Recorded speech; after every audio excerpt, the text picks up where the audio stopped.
लेकिन दुर्भाग्य यह है, और मुझे कहने की हिम्मत दीजिएगा, जिस कश्मीर के माननीय मुख्यमंत्री तक ये कहते हो कि मुझे ऑटोनॉमी चाहिए, मुझे ऑटोनॉमी भी उस तरह से चाहिए जैसे कि अलग कंट्री को पूरी स्वायत्तता दे दी गई हो। हमने अभी 370 धारा उन्हें सौंप रखी है। विज्ञ लोग जानते हैं हमने 3 प्रांतों के बराबर कश्मीर के ऊपर खर्च करते हैं, लेते उसे एक फूटी कौड़ी भी नहीं। बीमार प्रांत है वो, उसके बावजूद यदि वहां पाकिस्तान जिंदाबाद के नारे लगते हैं तो मुझे जिम्मेदार लोगों के सामने बयान देने का हक दीजिएगा।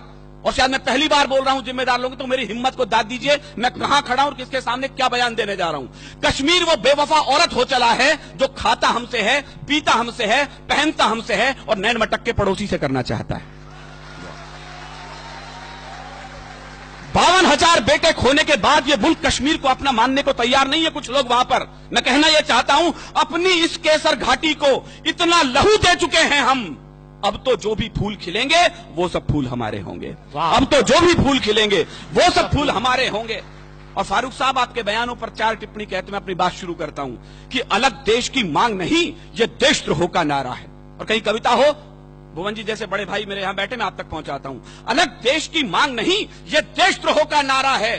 ठंडी झीलों से निकला जो जलता सा अंगारा है, उन बेटों से गद्दारी है जो पर्वत पर सोए हैं। या पुलिस के जवान और सेना के जवान हैं, मैं आज की शाम उन्हें अपनी कविता सौंप रहा हूं। उन बेटों से गद्दारी है जो पर्वत पर सोए हैं, ना इंसाफी है उस मां से जिसने बेटे खोए हैं। और तुमको भी फारूक जी इसका, मुझे एक एक श्रोता के हाथ खड़े करके तालियां चाहिए इस बार, मैं ठीक बोल रहा हूं तो, तुमको भी फारूक जी इसका सचमुच ध्यान रहा होता अगर तुम्हारा बेटा सीमा पर कुर्बान हुआ होता। अगर तुम्हारा बेटा सीमा पर कुर्बान हुआ होता, अगर तुम्हारा बेटा सीमा पर कुर्बान हुआ होता।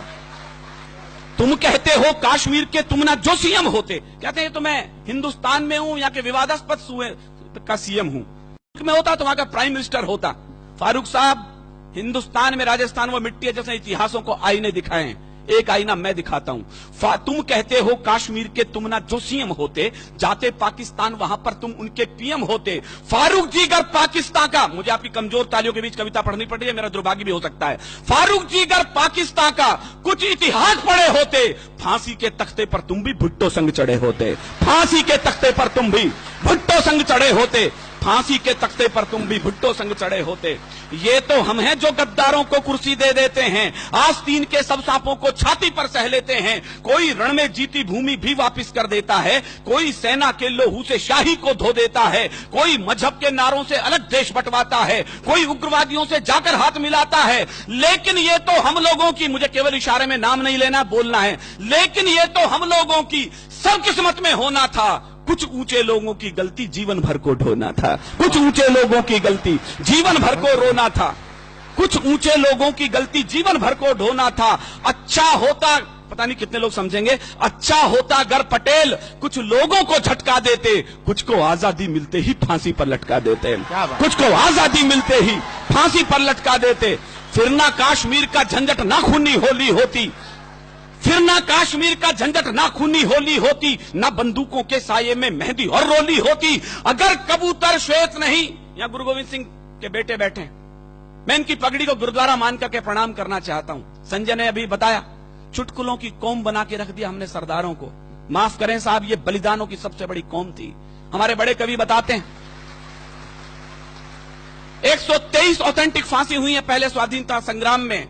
आपकी तालियां इस बात को फख्र से बड़ा कर सकती है उनके बलिदान को कि 83 बेटे सिख मां की कोख ने दिए थे उसके लिए। क्या बात। हरिओम जी लिखते हैं, हम कर्जा खाए बैठे हैं गुरु गोविंद की कुर्बानी का, हम क्या एहसान चुकाएंगे उनकी आंखों के पानी का। हम उनकी गणना करते हैं आजादी के आधारों में, जिनके आगे जिनके 2-2 बेटे चिन गए दीवारों में, जिनके आगे जिनके 2-2 बेटे चिन गए दीवारों में।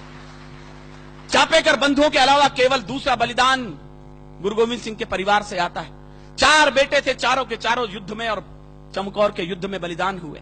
2 बेटे सरहिंद की दीवार में चिनवा दिए, 2 बेटे चमकौर के युद्ध में बलिदान हुए। रणक्षेत्र से दोनों बेटे आए मां के पास, मां प्यास लगी है। मां ने कहा शर्म नहीं आती रणक्षेत्र में खड़े हो, शत्रु के लहू से प्यास क्यों नहीं बुझा लेते। क्या बात। दोनों के दोनों बेटे बलिदान हो गए।